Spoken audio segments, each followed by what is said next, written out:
Assalamualaikum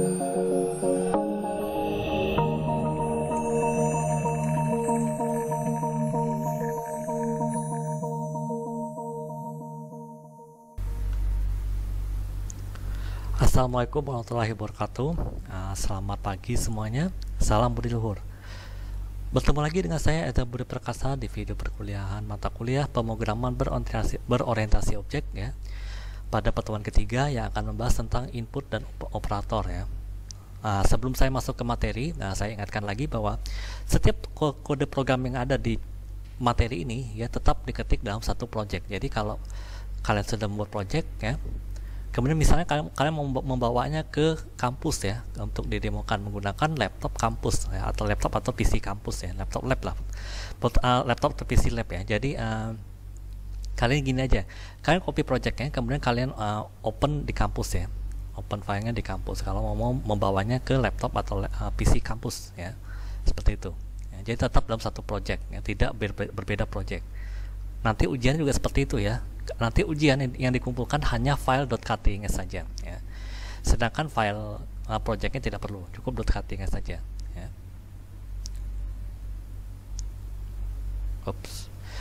Pertama yang akan saya bahas adalah perintah input ya.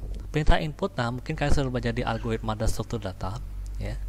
Itu merupakan sebuah perintah yang mampu meneruskan nilai untuk diproses ya. Jadi input itu umpamanya seperti ini ya, kalian mengisi sebuah formulir ya. Di formulir itu kan ada isian-isiannya tuh. Nah, isian-isian itu namanya perintah input ya. Jadi komputer itu akan meminta kita untuk memasukkan data. Mungkin ilustrasinya seperti ini ya. Ilustrasinya adalah kita chatting, tapi chattingnya ini lawan bicara kita bukan manusia, tapi lawannya adalah komputer ya. Jadi kita berbicara dengan komputer ya. Itu namanya perintah input. Nah, perintah input ini ya seperti kalian sudah tahu ya, dia membutuhkan perangkat keras input, baik itu keyboard, joystick, mouse ataupun yang lainnya ya. Dalam Kotlin itu perintah input itu sintaknya adalah nama variabel penampung inputnya itu apa, kemudian sama dengan readline ya, jangan lupa ada tanda seru 2 biji ya, 2 buah, dot to tipe datanya apa ya. Jadi yang saya kasih tanda warna merah ini artinya bisa berubah tergantung kondisi. Kecuali pengecualiannya adalah kalau misalnya input yang dibaca itu bertipe string, maka cukup perintahnya adalah readline saja. Tidak perlu readline to string ya, tapi cukup readline saja. Sedangkan kalau tipe data char itu bukan readline to char, tapi readline index 0. Itu kayak operasi array ya. Nanti kita array akan kita bahas nanti di pertemuan selanjutnya ya. Karena apa? Sejatinya adalah sebenarnya readline itu ya tipe outputnya adalah string ya, cuma string. Makanya untuk mengakalinya, kalau char ya, string itu kan artinya adalah array of char. Dia pembacaannya mirip sekali dengan array ya. Maka dari itu dia bukan readline to char, tapi readline index 0 ya. Index 0 sebenarnya yang dalam kurung siku ini ya. Itu namanya index. Nanti kita bahas di array ya. Itu dua pengecualiannya. Yang lain tetap sama. Jadi misalnya kalian membaca tipe data untuk tipe int, maka sintaknya adalah nama variabelnya apa, kemudian sama dengan readline, buka kurung, tutup kurung, tanda seru 2 buah, dot to in ya. Jadi tipe datanya in, jadi to in. Sepasang tuh kurung lagi ya. Itu. Jadi seperti itu. Nah, contoh programnya seperti ini. Ini contoh programnya dan ini hasil outputnya ya. Yang sebelah kanan bawah itu hasil outputnya, yang sebelah kiri itu adalah program yang akan ketik di project yang sama. Nah, jadi sambil kalian ketik ya, jadi ini kan namanya kan tipe datanya adalah string. Maka untuk membaca datanya cukup readline saja, tidak perlu readline to string ya, karena readline ini seperti saya bilang tadi bahwa tipe keluarannya adalah string ya, maka tidak perlu lagi kita definisikan lagi to stringnya ya. Sedangkan umur, karena umur ini tipe datanya in, sementara di sini ada perintah readline lagi, maka ini jadinya error kalau tidak ada to in-nya. Maka kita perlu tambahkan to in untuk mengonversikannya dari string ke integer ya, seperti itu ya. Ketika kalian running, maka kalian akan menemukan seperti ini, masukkan nama Anda. Nah, nanti di jendela terminalnya ini, terminal virtualnya ini, kalian harus klik di sebelah tanda titik 2 kata Anda ya, kata Anda titik 2 kan, nah baru kalian klik di situ, maka akan muncul kursor ya. Kursor kemudian kalian ketikkan ya, kalian ketik, maka akan menjadi miring seperti ini. Nah, kalau miring ini artinya adalah itu data yang kalian input. Tapi kalau tegak kayak gini, ya, tegak kayak misalnya nama Anda itu berperkasa, itu artinya adalah hasil dari pemrosesan. Jadi kalau miring ini input dari kita, sedangkan kalau yang tegak ini adalah output dari komputer, ya seperti itu caranya. Coba kalian ketik aja, kemudian coba running, lalu masukkan misalnya nama Anda siapa gitu, umurnya berapa terserah umur Anda lah ya. Baru kemudian setiap kalian masukkan satu data, input satu data, maka tekan enter ya. Masukkan nama Anda, titik 2, ketik di sini, klik di kursor sebelah titik 2, lalu ketikkan Eza Budi Perkasa misalnya, lalu enter. Ada perintah lagi, masukkan umur Anda, titik 2 ya, 28, ketik enter, maka nama Anda Eza Budi Perkasa dan umur Anda 28 tahun, maka dia otomatis akan ditampilkan ya. Tidak perlu lagi campur tangan kita. Yang perlu menjadi campur tangan adalah yang input tadi ya, yang awal tadi. Ya, setiap kita ketikkan karakter apapun itu selalu dicetak dengan huruf miring. Kalau timnya sama dengan saya, temanya, maka akan berwarna hijau ya.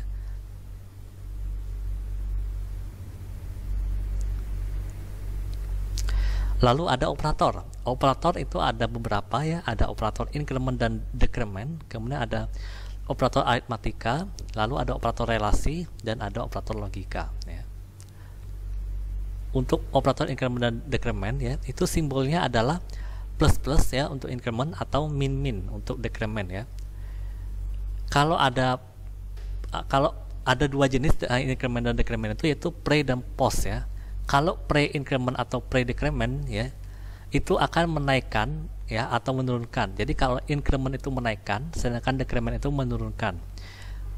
Menaikkan atau menurunkan nilai yang terdapat pada variabel tersebut ya, sebelum nilai dari variabel tersebut diproses. Jadi sebelum nilainya diproses, maka akan dinaikkan dulu ya, dinaikkan atau diturunkan dulu ya. Simbol 2 ini ya, plus plus atau min minnya itu dituliskan di depan nama variabel, jadi sebelum nama variabelnya. Misalnya plus plus A misalnya, atau plus plus B seperti itu ya. Seperti itu. Kemudian ada post. Kalau post ini kebalikan dari pre ya. Kalau post ini dia menaikkan atau menurunkan nilai yang terdapat pada variabel setelah nilai dari variabel tersebut diproses. Jadi misalnya ada notasi A++, artinya adalah nilai A-nya itu diproses terlebih dahulu, baru ditambah nilainya. Kalau pre tadi nilainya ditambah dulu, baru masukkan ke variabel A, seperti itu ya. Itu kalau pre. Kalau post itu dia diproses dulu, baru kemudian dirubah nilainya, seperti itu. Simbolnya itu dituliskan di belakang nama variabel yang nilainya akan dinaikkan atau diturunkan. Contohnya adalah A++ atau B min min. Nah, seperti itu ya. Nah, contoh programnya seperti ini ya. Program yang pertama yang ini ya, yang ada plus plus x-nya itu merupakan pre-increment ya. Karena simbol plus plusnya ada di belakang, di depan nama variabelnya, yaitu x ya. Kemudian jadi bacanya seperti ini ya. Untuk program yang pertama itu nilai dari variabel data adalah nilai x yang terlebih dahulu dinaikkan ya. Kemudian baru tampung ke x, maka nilainya adalah 8 ya. Sedangkan program yang kedua itu artinya adalah nilai data itu nilainya 7 ya. Kemudian baru dinaikkan, maka dia isi variabel datanya adalah 7 ya. Kenapa 7? Karena dia dinaikkannya setelah x ini dibaca oleh data ya, seperti itu. Kemudian ada ini ya, ini data 1, data 2 di program yang ketiga yang paling kanan ya.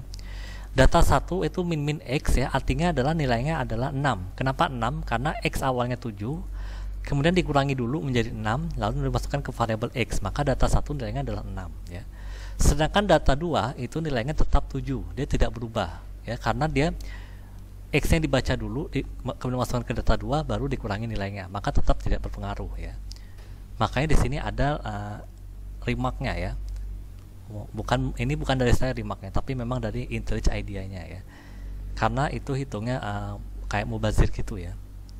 Coba aja ya, kalau nggak percaya silahkan coba ketiga program ini ya. Buat di file yang berbeda tapi tetap dalam project yang sama ya.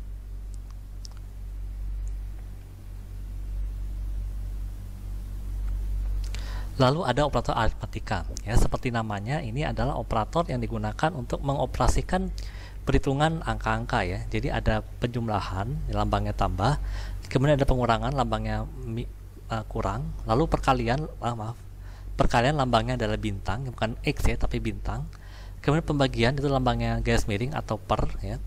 Lalu sisa pembagian atau modulus, lambangnya persen. Jadi persen di sini artinya bukan persentase ya, tapi artinya adalah modulus ya.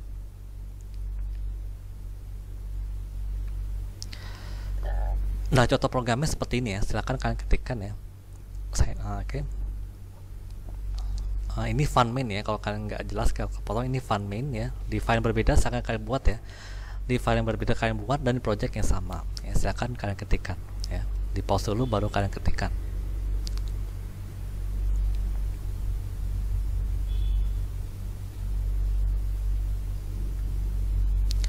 Lalu ada operator relasi ya. Operator relasi ini ya digunakan untuk membandingkan dua buah nilai ya. Ini biasanya pasti hasil pengoperasiannya adalah boolean. Karena apa? Hasilnya itu selalu true atau false ya. Ada beberapa operator relasi yaitu sama dengan. Nah, kalau sama dengan itu dia ditulisnya adalah tanda sama dengan ditulis dua kali ya. Jadi bukan sama dengan sekali ya. Kalau sama dengan sekali itu artinya adalah untuk pengisian nilai ya. Jadi dilambangkan dengan dua tanda dua simbol sama dengan untuk menyatakan operator sama dengan ya. Lalu ada tidak sama dengan, itu lambangnya adalah tanda seru sama dengan ya. Lalu lebih dari seperti biasa lambangnya lambang yang lebih dari, kemudian kurang dari juga lambang kurang dari. Kemudian ada lebih dari sama dengan, itu lambangnya adalah lebih dari dan sama dengan ya, sama dengan sekali aja. Kemudian kurang dari atau sama dengan itu lambangnya adalah kurang dari lalu sama dengan ya. Nah, kalian pause kemudian kalian ketikkan ya di file berbeda namun projectnya sama ya.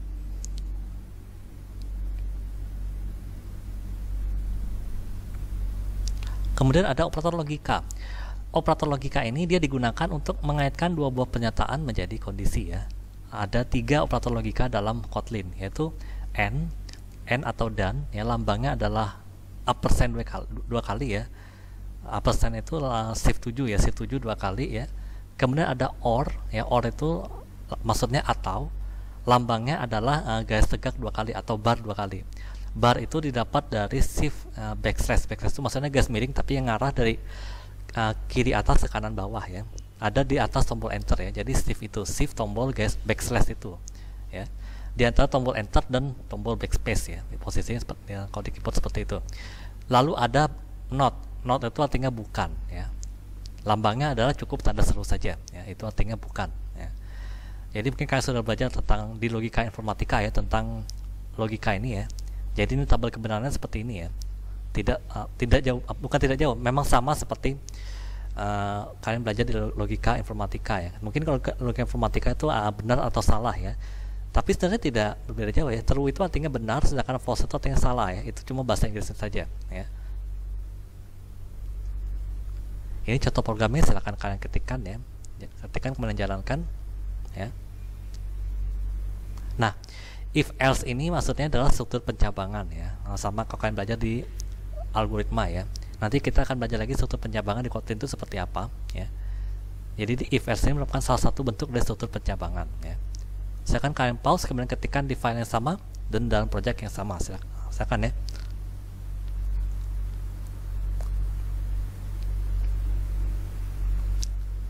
Oke, untuk video kali ini cukup sekian dulu ya pertemuan kita kali ini.